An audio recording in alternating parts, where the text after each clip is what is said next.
¿no es mucho mejor trabajar con gente más lista y más...?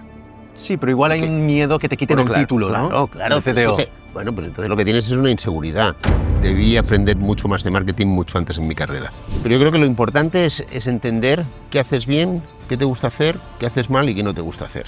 No me cuesta nada pedir perdón incluso por cosas que sé que no son exactamente mi culpa, si eso va a reconducir la situación. Muchas decisiones que tomarías hoy, si dejas pasar un día, mañana no tomas la misma decisión. Entiendo que prepararte para ser CTO es, te vas a romper por muchas partes, hay mucho síndrome del impostor. ¿Cómo has gestionado esto tú con los años, ¿no? ¿Dónde has encontrado también? Pues yo aprendí a gestionarlo cuando acabé en urgencias.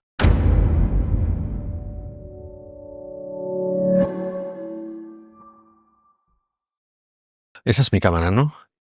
Tengo que hacer eso de novato de... No sé dónde vamos. Exacto. Es curioso, ¿eh? Hay muchas cosas que tengo que acostumbrarme, y mira que venimos de hacer eventos, de hacer podcast en remoto, de estar trabajando siempre en remoto, siempre mirando cámaras y todo esto, y no me acabo de acostumbrar esa es tu cámara. ¿Cómo estás, Jordi? Muy bien, ¿y tú? Bienvenido a Life on Mars por no sé cuántas veces ya. Tercera, cuarta, quinta vez probablemente, y esta es la que vamos a hablar de tu camino. No sé, pero ya sabes que yo me dejo liar fácil.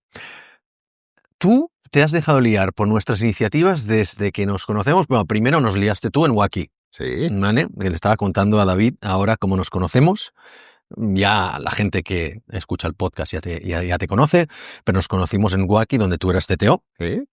Y donde tú conociste a Jacinto. Jacinto me dijo, he conocido a unos tíos que hacen Ruby on Rails, que siempre nos cuesta conseguir gente en Ruby on Rails, y a partir de entonces. hostia, y de hecho fue como la única vez que yo hice algo de outbound en un evento. Dije, me voy a armar de coraje, sé que ellos son Ruby, voy a hacerlo. Es que me cuesta muchísimo, ¿no? Yo no soy ese tipo de persona. Y fui a Jacinto Sí. y le dije, bueno, oye, eso es de una agencia, tal. Y me dice, sí, hostia, pues súper interesante, os falta gente, habla con Jordi.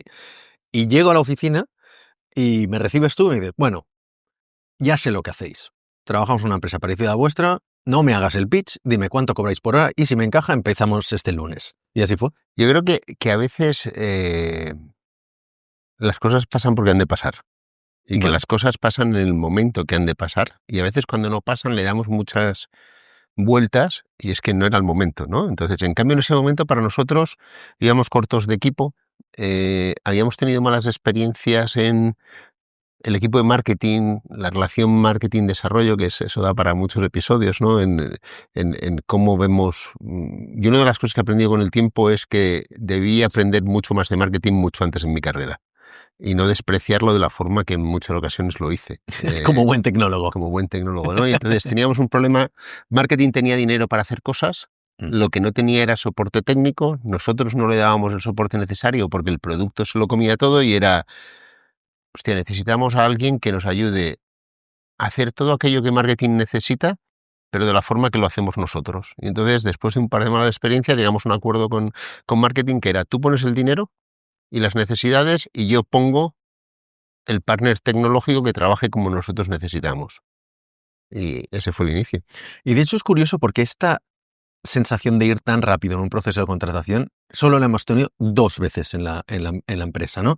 Generalmente llegamos y por mucho que llegues por recomendación, que es como solemos trabajar mucho, gracias a evangelistas de la empresa pues como tú, como Sergio, como Marc, que la venta ya está medio hecha, ¿no? Pero aún así está la fricción con el CTO de turno, que es como, ostras, un equipo externo, no sé qué, no van a venir con su metodología, no quiero que estén en oficina, o el de compras, que el precio es muy caro, o legal, o el CEO que dice ahora no es el momento porque estoy en medio de una ronda, lo que fuera.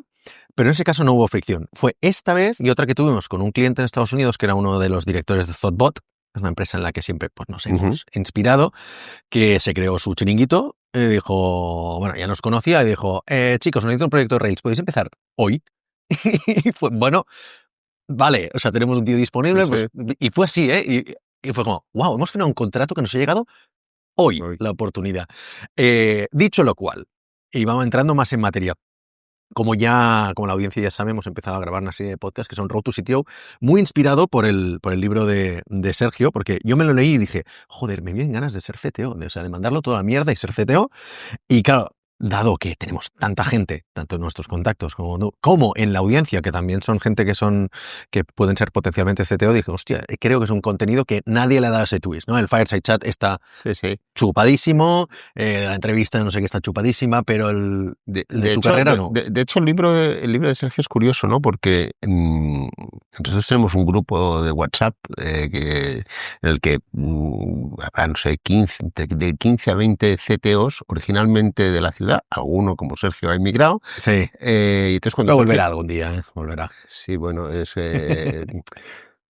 volverá.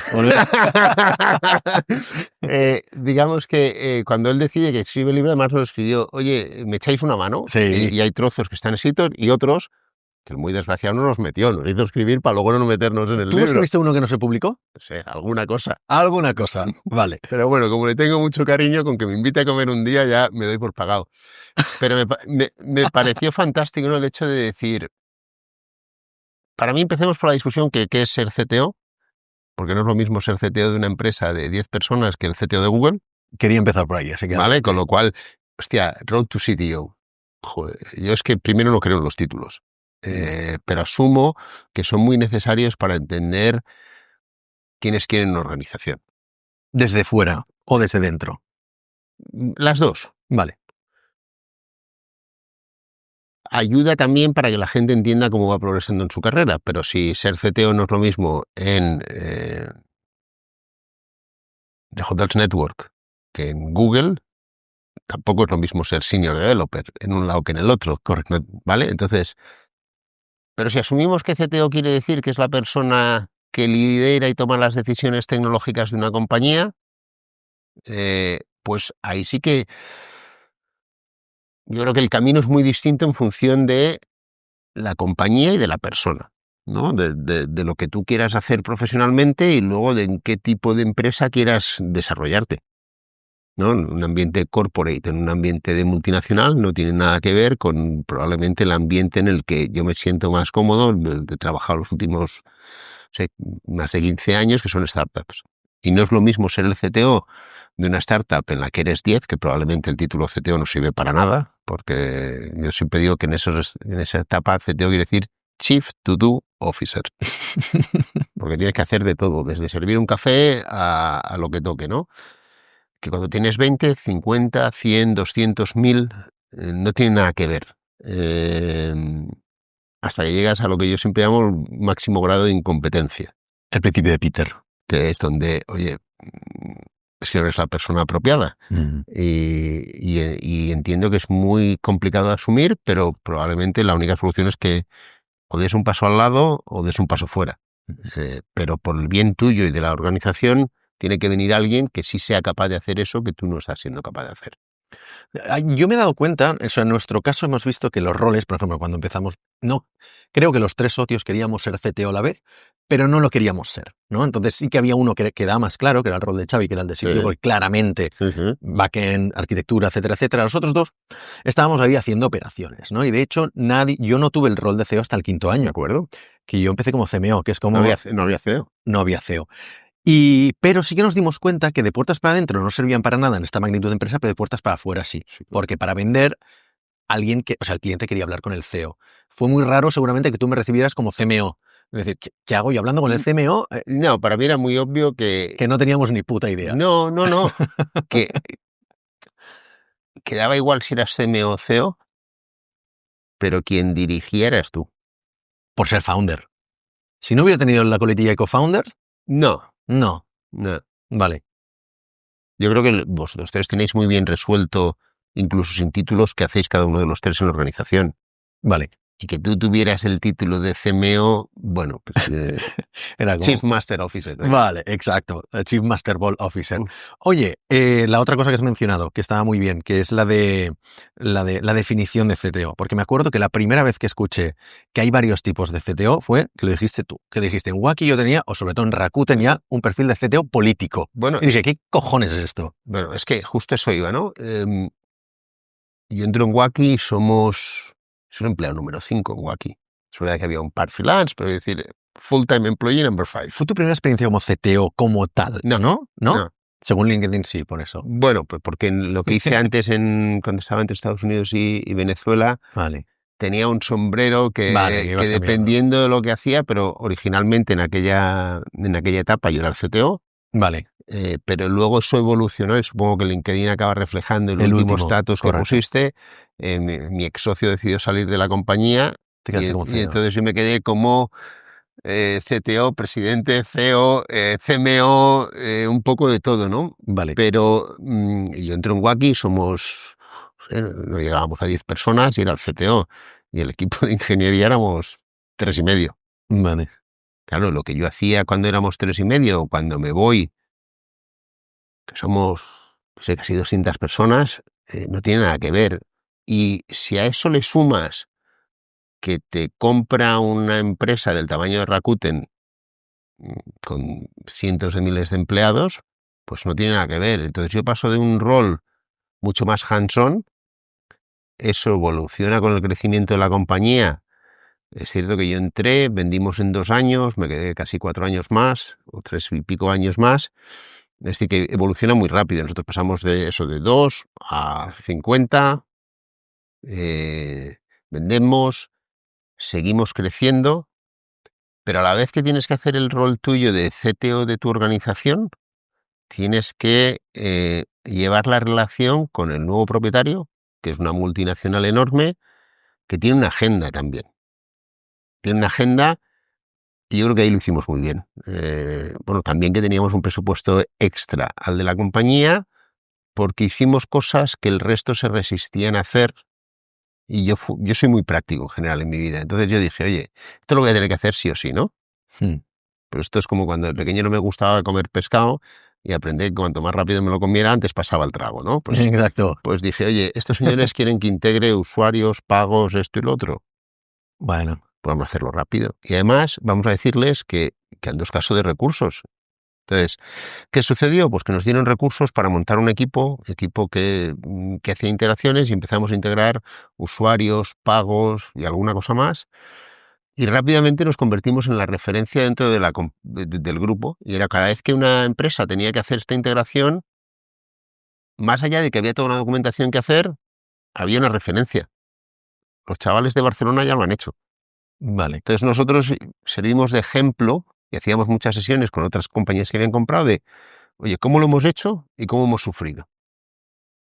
Y entonces ahí había un componente muy político. ¿Sí? Yo iba a Japón cada mes y medio más o menos, incluso pues, hubo un mes que fui 3 veces. ¿Y a qué iba?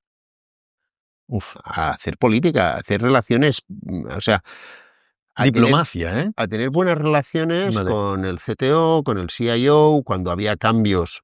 Bueno, pues llevas meses o un par de años pico y pala entablando una relación con el CTO, con la persona que está en seguridad, ahora cambia y tú no estás allí.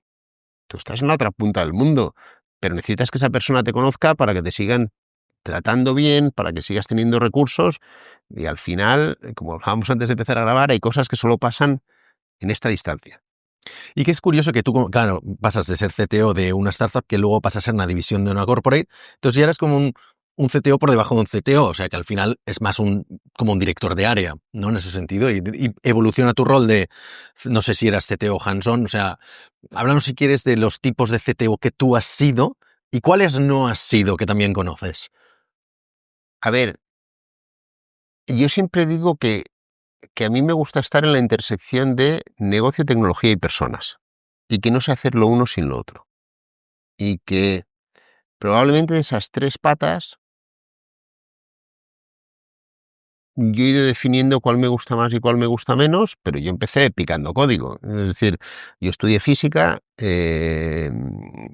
especialidad en algo que ahora está muy denostado por según quién o muy a favor, que es temas de energía nuclear. Vale.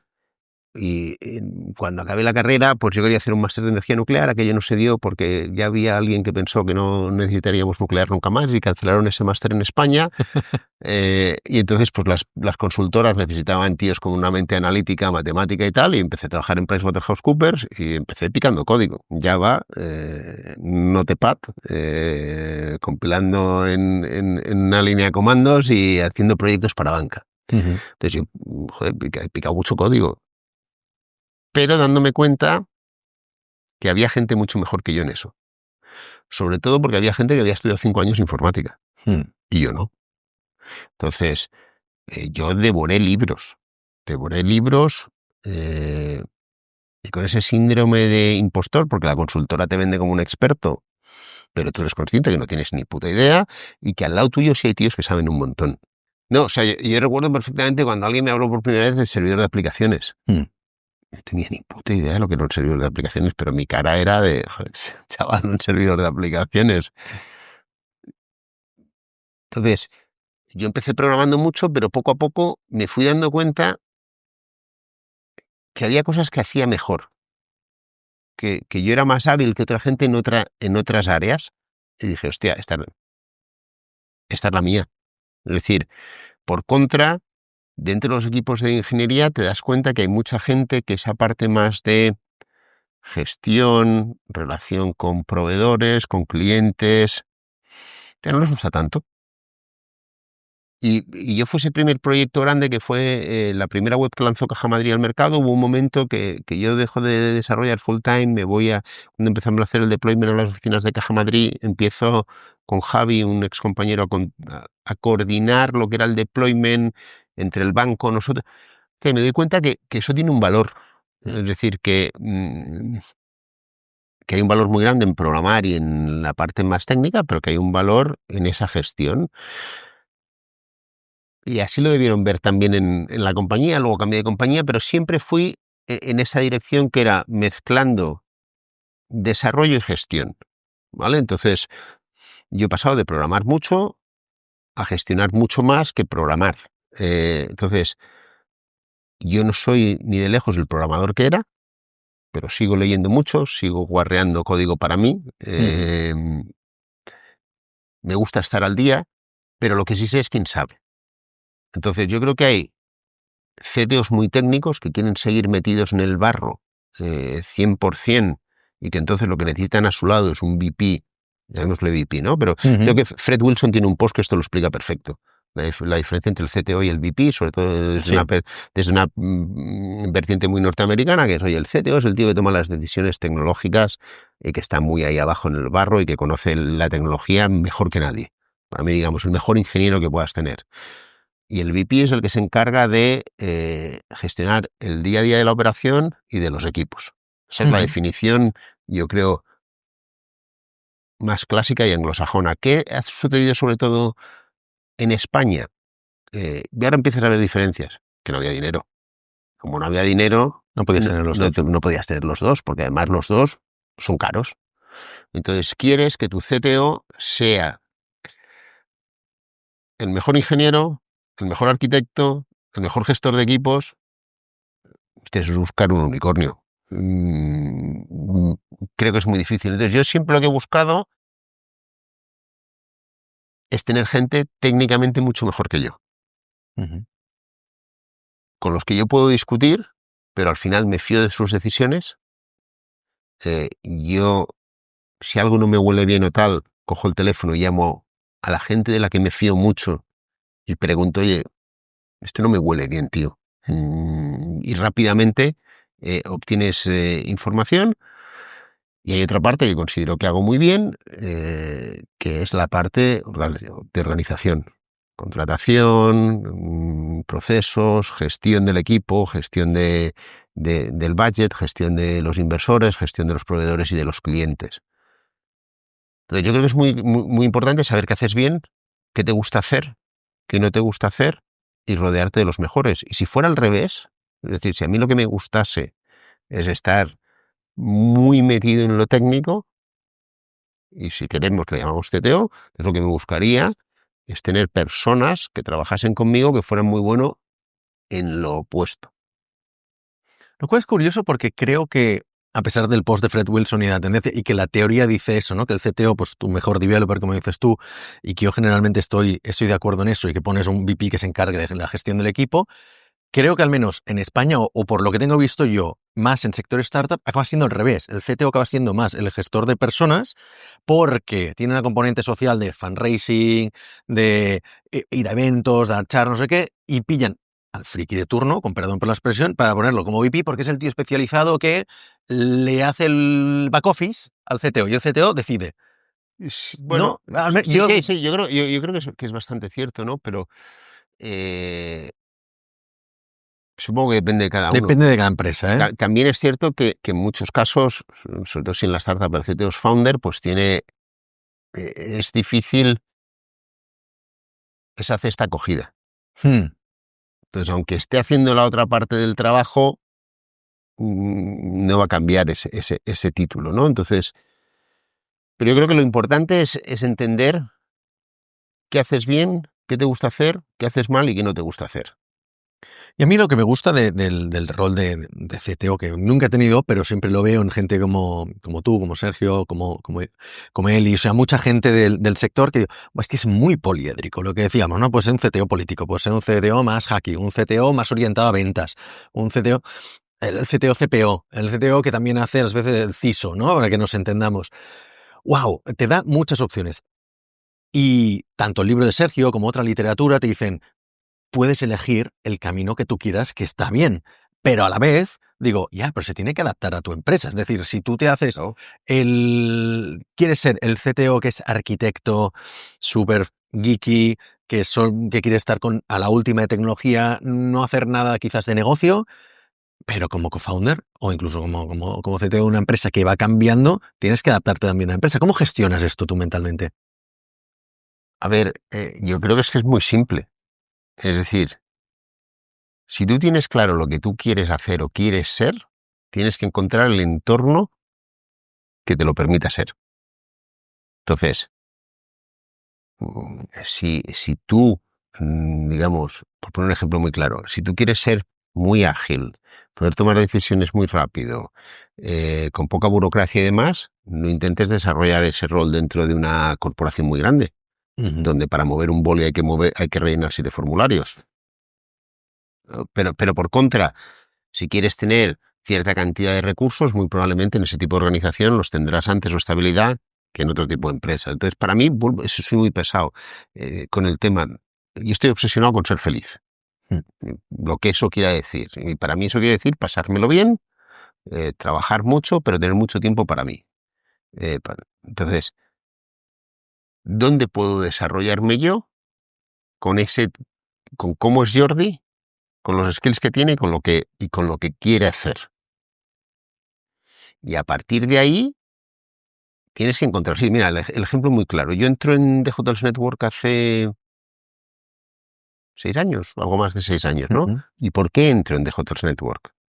Entro porque en The Hotels Network hay un cofundador técnico que no quiere ser CTO, Interesante. que ¿Por qué? porque le están obligando a ser CTO y él no quiere tomar decisiones de ningún tipo. Vale. Mark lo que quería era picar código y pelearse con los datos. Pero no quería ni gestionar el equipo, ni gestionar el budget, ni gestionar. No quería nada de lo que viene con, digamos, el crecimiento vertical en una organización. Es un acto de responsabilidad. Absoluto. Porque yo vi, por ejemplo. Absoluto, porque Sí. el forzar esa situación lo que lleva es al fracaso personal y del equipo.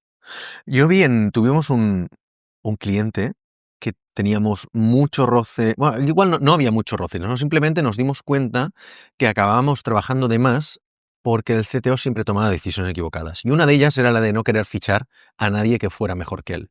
De hecho, pasamos candidatos y era como, y no os quería fichar. Y al final, en un ejercicio de responsabilidad, nosotros dijimos, no, dejamos de trabajar para vosotros porque estáis pagando de más, porque esta persona no quiere fichar a alguien que sea mejor que él. Y Sergio lo comenta mucho en el libro, tú lo has mencionado ya, que este ejercicio proactivo de voy a buscar gente que sepa más que yo, Bueno, que al final ya no es de CTO, es de responsable. Yo creo que desde todo, ¿no es mucho mejor trabajar con gente más lista y más... Sí, pero igual hay un miedo que te quiten el título, ¿no? Claro. De CTO. Bueno, pues entonces lo que tienes es una inseguridad. O ego, ¿no? Vale, pero quiero decir, Yo creo que es mucho más rico como Mm. persona, ya no hablo de CTO, como persona, rodearte de gente muy lista y muy capaz, tanto en lo profesional como en lo social. Joder, tú vas a un evento, a una fiesta por ahí, y hay tíos listos, gente con la que se puede hablar, que tiene vida, que tiene no sé qué, y te lo pasas mucho mejor que cuando vas a un sitio donde todos son unos muermos. Entonces, profesionalmente es mucho más fácil que tú crezcas si los que tienes alrededor tuyo son mejores que tú en diferentes áreas, porque aprenderás que si son todos peores que tú. Y quizás un tema de la obsesión con la golosidad del título, ¿no? Es decir, si mi rol es CTO y ahora ya que soy CTO, quiere decir que vaya bien, vaya mal la empresa, mi siguiente trabajo va a ser como CTO, entonces ya he llegado ahí, ¿no? Y Volvemos a lo mismo, ¿CTO de qué? CTO, claro, podría ser una startup, igual ahora son 30, por decir algo, pero en su momento eran 5. Pero te das cuenta de que la seniority afecta también en esto. Es decir, la gente que ya habéis pasado por muchos más roles, de, bueno, ya el tema de CTO ya me da igual, la gente más junior está obsesionada con llegar al Bueno, CTO. fíjate que el otro día, en un grupo de WhatsApp que estamos tú y yo, Sí. ¿no? Alguien puso una oferta Sí, sí, sí. y yo dije algo así como, si es que El los rol da igual. títulos o los roles da igual. Le dije, no, ¿tú por qué te has pasado el juego? Digo, yo no me he pasado ningún juego. Claro. O sea, a lo mejor lo puede decir el CTO de Google. Ya. Yo he tenido una carrera y estoy muy feliz con ella. Podría haber sido mejor y podría haber sido peor, pero yo... Entonces, el ego es terrible para todo. Para lo profesional, para lo personal, para las relaciones. Es decir, tener cierto ego y cierta autoestima es maravilloso. Ahora, si el ego es el que domina tus decisiones, es un problema. Tú eres un tío con autoestima, eso es verdad, pero no tienes ego, por ejemplo. A ver, yo Oye, sé... tú eres asertivo, eres un tío que dice las cosas, pues, bueno, yo tengo tal muy... con Rayan, como decimos en sí, catalán. Sí. yo tengo muy claro... Pero si te equivocas, te equivocas. Y lo dices mira, públicamente, lo yo no admites. tengo ningún problema Claro. en decir que me he equivocado y en pedir perdón. Es más, incluso no me cuesta nada pedir perdón incluso por cosas que sé que no son exactamente mi culpa, si eso va a reconducir la situación. No tengo ningún problema. Por la contra, tengo muy claro quién soy, lo que he conseguido, lo que quiero conseguir, y tengo unas creencias muy, muy, muy claras y muy firmes. Entonces, ahora el ego... Pues claro que a todos nos gusta ser reconocidos, a todos nos gusta una palmadita en la espalda y tal. Sí, pero eso ni me da ni me quita, aunque de vez en cuando, oye, que te digan algo bueno, pues a todos nos gusta. Pero el ego ese de, como ya he llegado a ser senior, como ya he llegado a manager, como ya he llegado a CTO, hostia, pues ojalá. Mira, yo recuerdo una experiencia negativa que he tenido no hace mucho, un par de años, una potencial trabajo al que yo decidí ir, que el día anterior me dijeron que de empezar que no empezaba, Me acuerdo. y yo fui fichado como CTO. En el proceso hubo una fusión y entonces me llaman y me dicen, oye, no vas a ser CTO, vas a ser Senior Vice President. Y yo digo, ¿qué quiere decir eso? O sea, explícame. Entonces, oye, pues no, para ser la persona por debajo del CTO y tal. Y lo primero que hice fue pensar, oye, déjame ver quién es este CTO. Cojo, veo el currículum, además hablo con él, pero este tío tengo que aprender. Es decir, un tío que tiene 10 años más que yo, que ha estado 25 años en Silicon Valley, que tiene una carrera maravillosa. Yo podría haber dicho, oye, no, yo si no soy el CTO, aquí no vengo. Es verdad que volver a tener un jefe, pensé, oye, pues joder, justamente que esté muy arriba. Joder, pues sí, estaba el CEO, el CTO y yo. Good enough. Una compañía mucho más grande, con una facturación que yo no he visto nunca. Dije, si esta es mi oportunidad para aprender, entonces, ¿qué más da si me llamo Senior Vice President o no sé qué?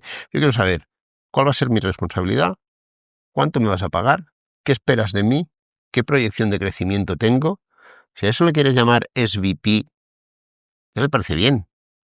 Pero entiendo que otra gente en mi posición hubiera dicho, no, a mí me contratasteis para ser CTO.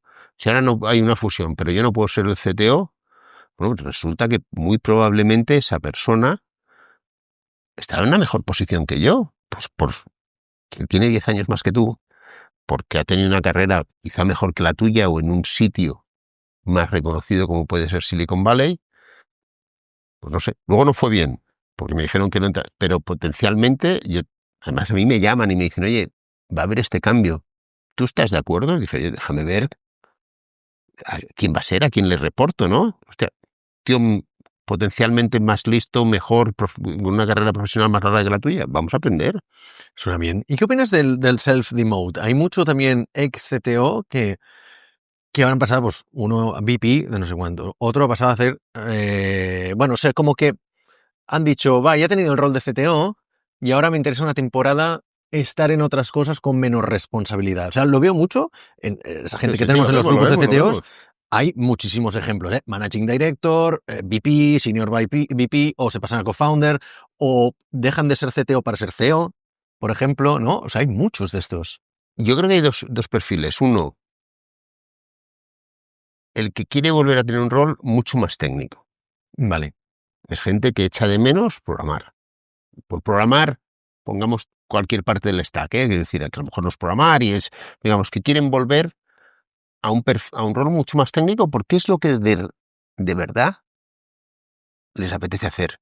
Claro. Porque durante muchos años, yo creo que ahora es un poco distinto, pero durante muchos años solo había una carrera si querías ganar más pasta. Y al final, oye, aquí todos trabajamos. Si el trabajo dignifica, frase mítica en mi casa, mis padres nos han con cariño atormentado con esta frase y es cierto, pero al final hay que pagar la hipoteca, las tarjetas de crédito.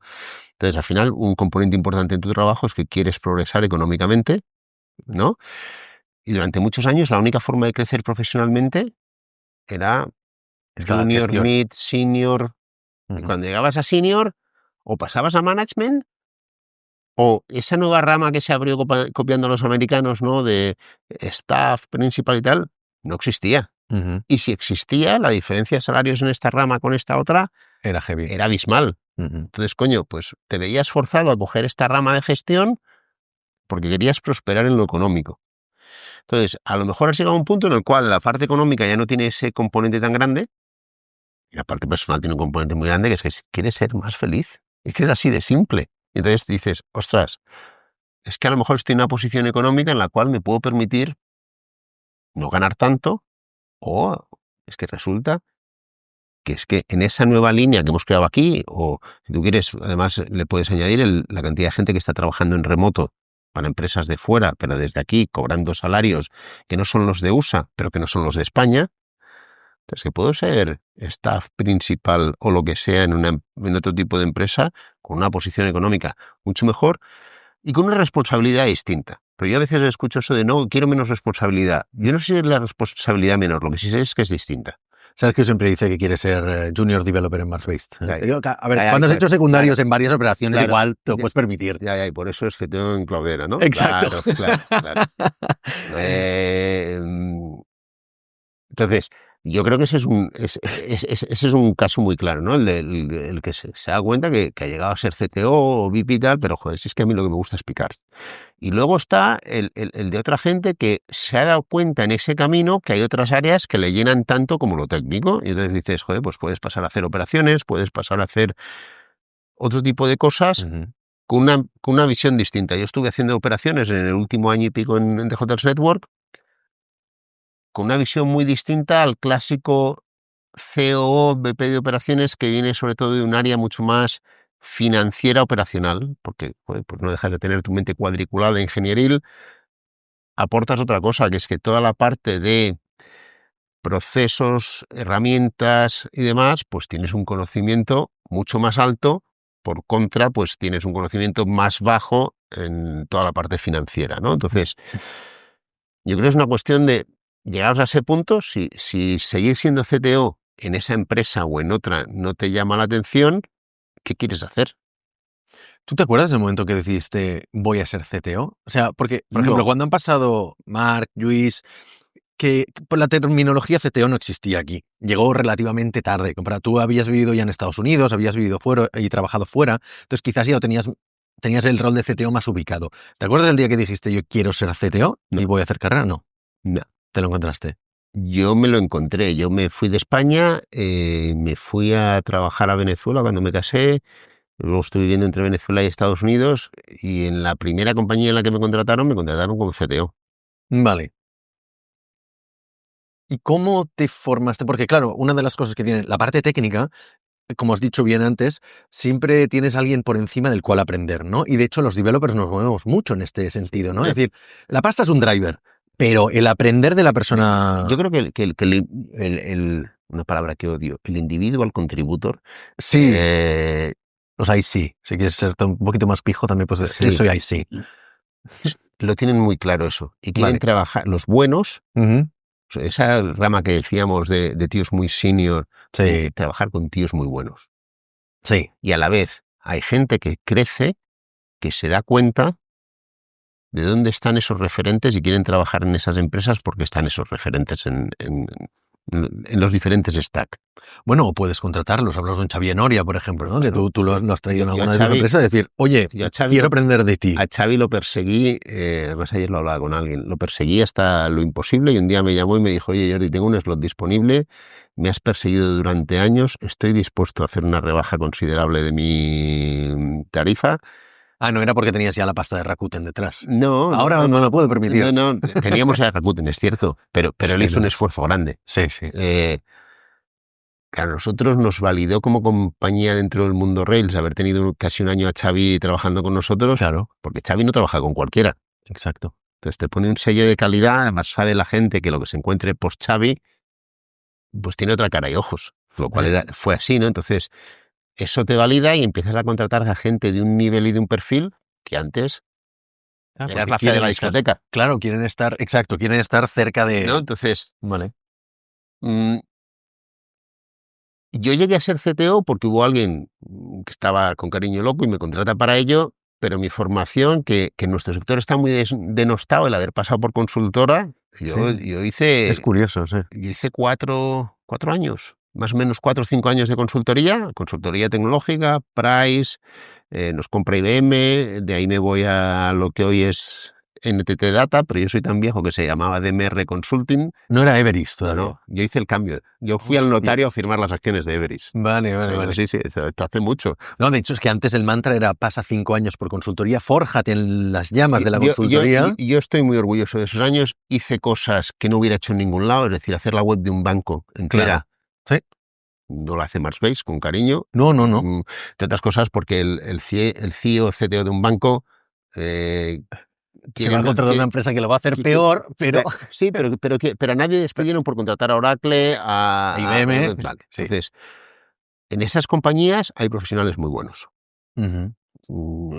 Que desde el lado de las startups siempre denostamos mucho las cárnicas, el no sé qué y tal, y hay de todo en todos los lados. Nuestros primeros 10 fichajes vienen de cárnicas. Vale, entonces, hostia, yo creo que hubo una cantera muy buena y un tipo de proyectos que no se ven en otro lado, y luego han nacido consultoras nuevas, pequeñas, medianas y tal, cambiando el enfoque. Entonces, ¿pero qué tenían buenas esas consultoras? Que iban más allá de lo técnico. Claro. Porque su camino sí que era up or out. Sí. Entonces, como tenías que llegar a ser gerente, el camino era muy claro. Pasabas de ser programador a llevar tu primer pequeño equipo, a llevar un equipo más grande, a ser gerente. Cuando eres gerente y antes de ser gerente ya tienes que estar haciendo venta. Con lo cual había una formación reglada, es decir, había una serie de cursos que había que hacer y si no los hacías no podías promocionar. Con lo cual... Hostia, tú te peleabas porque pudieras hacer los cursos. Y subías por seniority también. Entonces, tú subías porque tu performance era bueno y porque hacías los trainings necesarios. Entonces, claro, y resulta que me encuentro después de 4 o 5 años, cuando decido que me voy porque me caso, porque Mariela quería vivir cerca de su casa, Everest en aquel momento no me podía garantizar dónde podía vivir, encuentro un trabajo en Venezuela, decidimos irnos, yo estaba a punto de ser gerente ya. ¿Qué quiere decir? Pues que había liderado proyectos, había aprendido a hacer presentaciones, a hablar en público, a vender, y nunca pensé que eso fuera para ser CTO.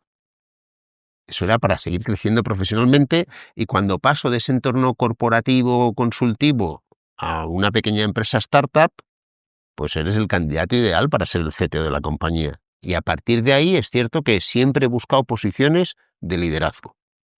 Claro, pero una vez las tienes, como no tienes esa persona por encima, ¿en quién te has influenciado? Sí, mira, o sea... ¿De dónde has aprendido, digamos, la parte técnica y la parte de negocios? equivocándome mucho. Claro. Siempre digo que he pagado varios másters muy caros con fracasos empresariales, en vez de haber pagado un máster en IS o en Wharton o alguna universidad top. Leyendo mucho. Yo creo que ayer, escuchando el podcast con Jesús, yo creo que hay una cosa que le insisto mucho a la gente más joven, que es, nosotros aprendimos con libros. Yo recuerdo cualquier mesa de trabajo nuestra estaba llena de libros, llena de post-it, los post-its de colores, los amarillos eran míos, los rojos eran del de al lado, y los libros se compartían, porque en un proyecto había libros de todas las tecnologías que estábamos usando. Eso evolucionó a Stack Overflow. Cuando apareció Stack Overflow, la parte técnica nos explotaba la cabeza, ¿no? Trozos de código que copiabas, pegabas, funcionabas, aprendías, preguntabas, una comunidad muy... Y ahora eso ha pasado de que tienes eso más la inteligencia artificial. Entonces, la cantidad de contenido que tenemos ahora disponible es infinita.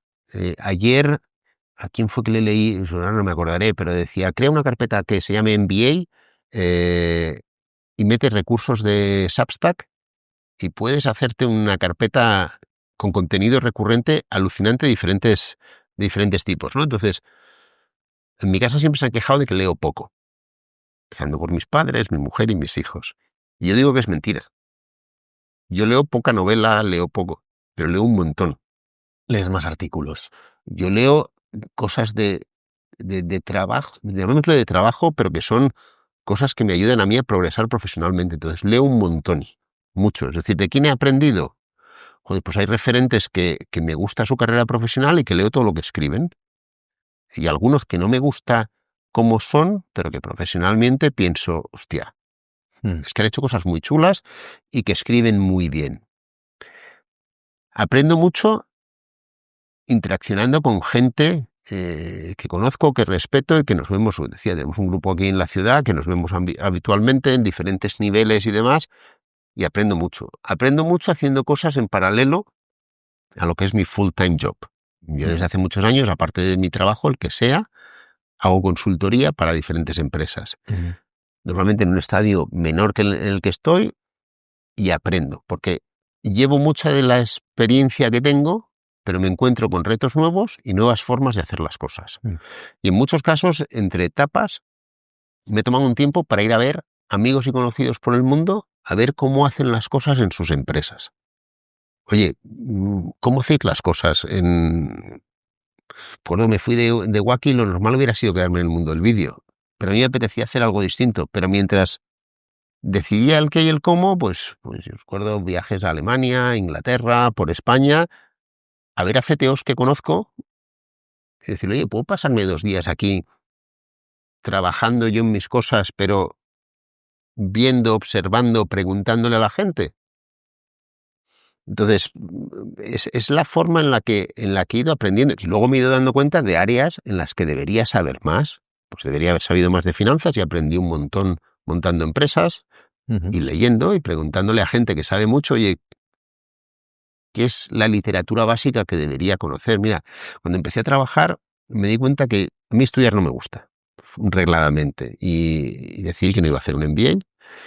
Y recuerdo que le pregunté a mi padre, oye, papá, necesito saber más de economía. Y mi padre me regaló unas carpetas que en su empresa daban de cursos de micro y macroeconomía. Y así empecé a leer sobre economía. Marketing me pasó lo mismo, te decía, yo debía aprender más de marketing. Porque desde esa posición de CTO tienes un montón de stakeholders que no son solo los técnicos. Y tienes que dar servicio a mucha gente y luego que en una mesa de dirección se habla en euros. No se habla en gigas, megas, bits, se habla en euros. Entonces, si tú no eres capaz de trasladar tus necesidades técnicas a euros, en esa discusión estás muerto. Esa es una de las dificultades y que creo que los mejores CTOs que he conocido yo estáis en la intersección de negocio. Tú has dicho que estás en intersección entre negocio, tecnología y personas. La mayoría que conozco sois muy buenos en las tres, pero solo con 2, con negocios y tecnología, ya está bien, ¿no? Digamos, seguramente la capa de personas, lo que decimos, también la puedes desdoblar. La otra cosa es la de decir, oye, si estando en capas de dirección nos pagan por tomar decisiones, ¿cómo lo haces tú para liberarte y tener espacio o ancho de banda mental para tomar esas decisiones, porque constantemente el CTO en todas las empresas está apagando fuegos, achicando agua, gestionando conflictos del equipo, se ha caído el servidor de no sé cuántos. Perfecto, estás trabajando de manera reactiva. ¿Cómo lo haces tú para decir, no, necesito tener mi foco, te bloqueas tiempo, hay semanas de desconexión, hay el día de remoto, quiero 4 horas para pensar esto? Yo sí, O no lo sí, haces, puedes ser sincero, también. no, por ejemplo, depende del momento de la compañía, Vale. cuanto más grande, más fácil es estructurarte, Ujú. porque tienes más recursos, entonces es mucho más fácil delegar y reservar tiempo para hacer cosas. Cuanto más pequeño, estás en modo supervivencia y tienes menos oportunidad de decidir que mañana voy a desaparecer porque necesito, pues estás en un modo mucho más de supervivencia. Entonces yo creo que eso varía en función de la madurez de la compañía. Ujú. Y en unos estadios mucho más jóvenes eres mucho más reactivo que proactivo, y a medida que esa compañía crece puedes permitirte más tiempo para pensar en el medio plazo. Y si eres mucho más grande, yo cuando veo las compañías que presentan el plan para los próximos 5 años, yo no he llegado nunca ahí. Good luck. Sí, exacto. Bueno, entiendo que si tienes 50.000, 100.000, 200.000 empleados, necesitas tener un framework para pensar en los próximos 5 años. No puede ser todo golpe de timón cada 6 meses. Pero cuando eres una compañía muy pequeña, pensar en los próximos 2 años, no sé si estaré vivo dentro de 3, ¿no? Entonces yo creo que eso evoluciona, pero independientemente de eso, yo hay tareas que mentalmente me cuestan un esfuerzo y que necesito no ser molestado. Ejemplo, odio los contratos. Vale. Los odio con todas mis fuerzas, por eso me casé con una abogada. Me doy cuenta que no les presto atención y que cuando voy por la página 2 no me acuerdo de lo que había en la página 1. Suele pasar con la gente que no le gusta leer libros esto, ¿eh? Es muy probable, pero recuerdo cuando trabajaba en Wacky, Josep Micha era un artista de los contratos. Entonces Vale. llegamos a un acuerdo en el cual él se comía los contratos y solo me dejaba el trocito técnico, más técnico, para que yo lo mirase, ¿no? Vale. Pero sí que me doy cuenta con el tiempo que lo tengo que hacer y cada vez lo hago mejor. Pero entonces necesito poner en mi agenda el tiempo que crea necesario y cerrar todo. Porque si no, a la que salte una alerta de lo que sea, me despisto. Ujú. Y lo mismo pasa con la toma de decisiones. Una de las cosas que he aprendido es a tomar decisiones con más calma. Yo soy muy impulsivo de naturaleza y he aprendido que las decisiones muchas veces hay que tomarlas dejando pasar un día. Hay veces que no puedes, pero mucho mejor si puedes. Mi padre siempre dice que lo mejor es no tomar ninguna acción. Que él no ha tomado ninguna acción en su vida, cosa que no me creo, Mm. y que por si no, no hubiera llegado donde ha llegado. Pero que una de las cosas que solemos hacer es tomar decisiones demasiado rápido y pegar demasiados volantazos. Y que eso es un mal. Yo con el tiempo estoy cada vez más de acuerdo. Es decir, muchas decisiones que tomarías hoy, si dejas pasar un día, mañana no tomas la misma decisión. O igual hay cosas que caducan también con el tiempo, que hay la compleción por inacción. Entre muchas cosas, hay cosas que ahora las ves súper urgentes y que con un poco de reposo toman el nivel real que tienen y no son tan importantes, pero si en ese momento de urgencia toman una decisión, le pegas un volantazo al barco, mañana le pego otro, pasado le pego otro, y vas haciendo así, en vez de intentando que ese viaje tenga sea mucho más estable. De hecho, una de las cosas que también quería preguntar y ha aparecido varias veces de manera un poco tangencial en la conversación, pero tú eres una persona muy pública con esto, también estás como cofundador de Ancla Life, ¿no? Que es el tema del el peor día en la oficina, ¿no? Podemos hablar de estos temas porque generalmente, ya sea como directivo, como C-level o como líder de personas, tenemos malos días. Hay una responsabilidad que es la de ser tú mismo, pero hasta hace relativamente poco esto se percibía como fragilidad. Ahora es como liderazgo con vulnerabilidad, que es otro tipo de liderazgo, ¿no? Entiendo que prepararte para ser CTO es, wow, te vas a romper por muchas partes. Hay mucho síndrome del impostor, hay mucha inestabilidad, hay mucho miedo a equivocarse, etcétera, etcétera. ¿Cómo has gestionado esto tú con los años, ¿no? ¿Dónde has encontrado también? Pues yo aprendí a gestionarlo cuando acabé en urgencias. Vale. Así de duro, es decir, Yo acabé en urgencias con una crisis de ansiedad que pensaba que era un ataque al corazón y a partir de ahí tomé conciencia de lo que es que hay que cuidarse. Que hay que cuidarse en todos los sentidos, ¿no? Y que hay que cuidarse individual y colectivamente. Que hay cierto tipo de entornos que no favorecen que eso suceda. Los famosos entornos tóxicos, y yo estaba en uno, absolutamente. Entonces, igual que antes hablábamos, estar más fino, estar más fuerte, y que hay que cuidarse, ¿no? En el aspecto físico, hay que cuidarse en el aspecto mental. Y eso es lo que hacemos desde Ancla, que es, como emprendedor, sobre todo, vas a tener una montaña rusa, y cómo te vas a preparar para estar bien, porque vas a estar mal, ¿no? Entonces, cuando estés en ese punto bajo y que vas a estar mal, ¿cuántas herramientas vas a tener en la mano para salir de ese punto, ¿no? Entonces, pues igual que te pones en forma ejercitándote, hay un montón de herramientas para que, desde un punto de vista de salud mental, estés en la mejor disposición para afrontar los malos momentos. Y eso es lo que intentamos desde Ancla. En Ancla lo enfocamos mucho al emprendedor, pero sirve igualmente para el trabajador normal, ¿no? Es decir, joder, pues si estás físicamente mejor, si comes mejor, si duermes mejor, si meditas, si te relajas, si sabes respirar, si en el peor de los casos tienes a mano un profesional al que puedas acudir, pues cuando lleguen los malos momentos, o sea, en muchos grupos de Slack en los que estamos muchos de nosotros, han aparecido canales de salud mental. Hace años no existían. La gente sigue Era teniendo... un estigma, de hecho. Es que es un estigma contra el que luchamos. Sí, sí. La gente sigue haciendo estas preguntas anónimamente. Bueno, pues porque la gente todavía tiene miedo de que se te vea como débil. Imagínate si tiene miedo siendo empleado, cuando eres fundador, el miedo que tienes porque tu inversor te va a ver como débil y no te va a dar dinero. La gente no va a querer venir a trabajar contigo porque eres débil. No, hombre, no. Que esto nos pasa a todos. Al carnicero, al empleado, al emprendedor, al ejecutivo. Son números. Es decir, no, estadísticamente no nos afecta más o menos. Sí, es verdad que el emprendedor tiene unas condiciones de riesgo por el entorno en el que se encuentra, pero yo me imagino al carnicero la semana de Navidad. Lo digo porque escuchaba ayer, aparte de que ya sé que con esto tú eres muy público y desde Ancla haces un trabajo increíble, el podcast también, recomendarlo. Escuchaba el podcast del Diego Ballesteros en el de ITNIC y precisamente decía, hostia, del momento en que empecé a hacerlo público, me empezaron a llegar mensajes, algunos públicos, muchos privados con temas muy serios, ¿no?